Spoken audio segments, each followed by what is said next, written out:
Hi, welcome down to the Devon Koi Pond on another reasonably sunny Sunday morning. Beautiful day down here today. Fish are all active.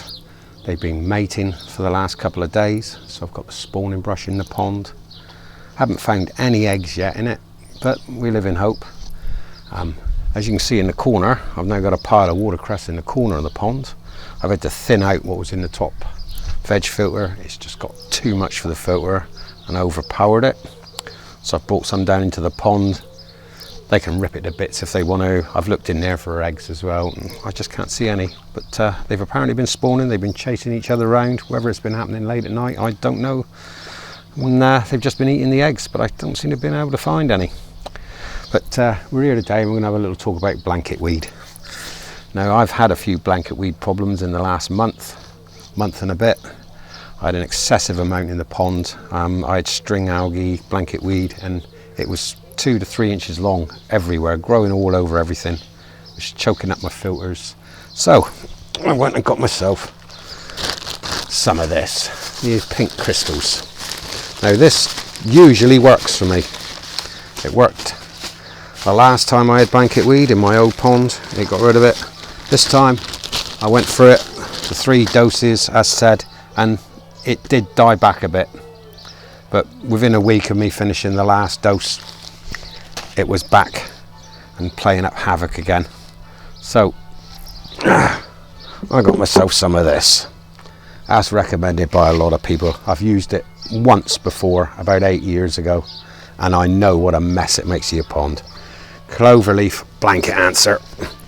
Now, this gets rid of blanket weed, but it leaves your pond in a right mess.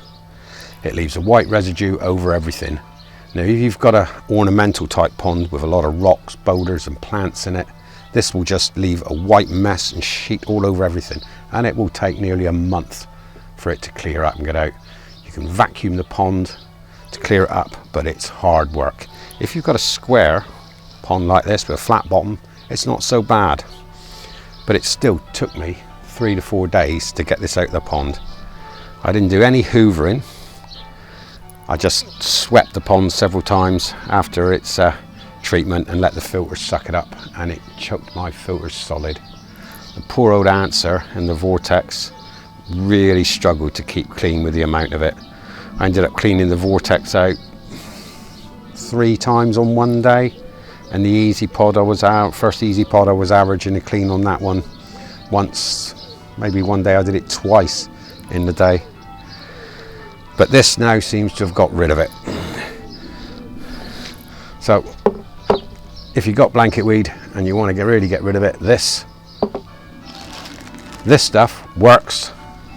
It's always worked for me before. It's a shame it didn't work this time, the pink crystals, because it doesn't leave a mess in the pond, a white residue all over it. But this time it just didn't do the trick. I don't understand why the blanket weed's been growing anyway, because I don't think I've got any nitrates in the pond. I've got nothing showing on any nitrate wise on the test kits. It's all virtually zero. I'll bring you down onto the edge of the pond a minute so you can have a quick look around and see what's going on with the fish. They all seem very happy, and like I say, they've been trying to spawn for the last couple of days. So let's grab you and bring you down here.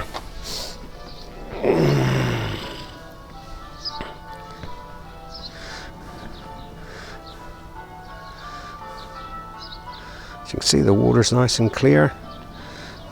Still got a bit of residue on the bottom, but all the blanket weed is now gone.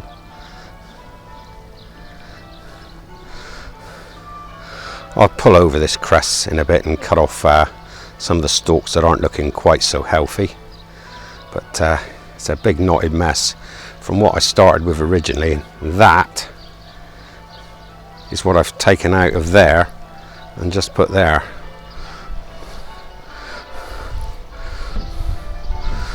So you can imagine what this top veg filter was like when this was in. If you come down here, you can see the kind of root system you get on it. This just spreads out across the water. It's quite happy, quite handy, and does wonders. But it was starting to overpower my lilies a bit in the back there, so I had to make a bit more room. The water mints still coming up in amongst there, but I'm going to have another thin out on this. We've been eating it like crazy with all our salads, but I can't even eat it. The amount of it at the speed it's growing.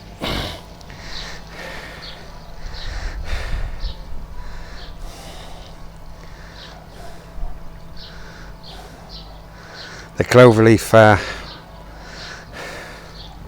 blanket weed treatment will send your pond a horrible milky white, which if your filter system's not a super efficient thing, could last you 3-4 days before you get rid of it.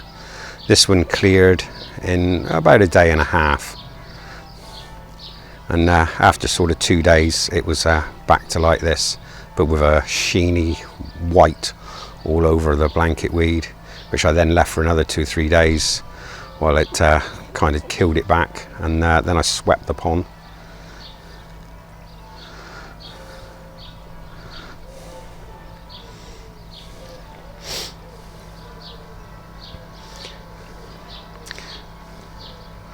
So there, everything's going fine down here.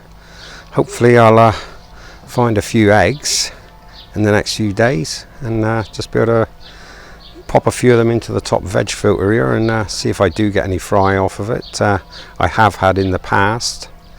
I've only managed to raise about 2 fish from eggs. I'm never too fussy if the koi eat them, because you can just overpopulate your pond very quickly, and there's nothing worse than being stuck with a load of fish that you don't really want. The little baby gold one, small gold one in the pond, is a baby of the big gold one. That one's probably 6-7 years old now, and that one was grown in the veg filter of the old pond, along with several goldfish that have been brought up as babies. But if some spawning takes place and I get some eggs, I'll do another video in the next couple of days on that. So, hopes all's well with everybody's pond.